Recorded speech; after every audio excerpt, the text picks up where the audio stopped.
Unha pregoeira de luxo para unha feira do viño de Amande atípica, que cambiou de formato e de data de celebración por mor da pandemia.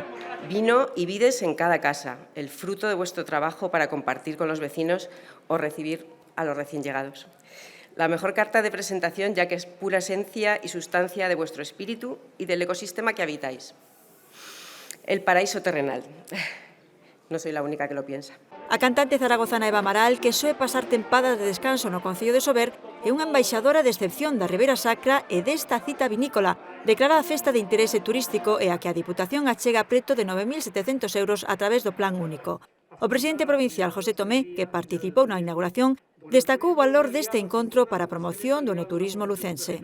A Feira do Viño de Amande pon en valor a produción e pon en valor tamén o rico patrimonio vitivinícola, non só o que é o produto do viño, sino todo aquilo que o rodea, que temos aquí nesta comarca e que ten moitas posibilidades cara ao turismo interior, pero tamén cara ao turismo de fora e tamén cara á natureza.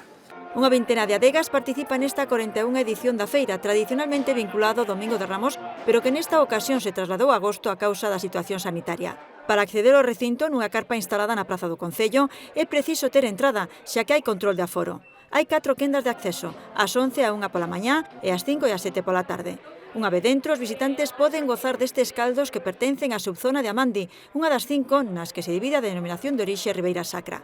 A data elixiuse para facela coincidir ca feira de exaltación doutro dos produtos gastronómicos típicos de Sober, a rosca de Millán.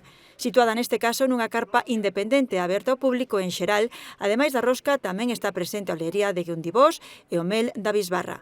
Mañá xoves, día de clausura, está prevista a cata do concurso oficial. Un panel de expertos examinará todos os caldos que concorren ao certame. O seu veredicto coñecerase a 1:30.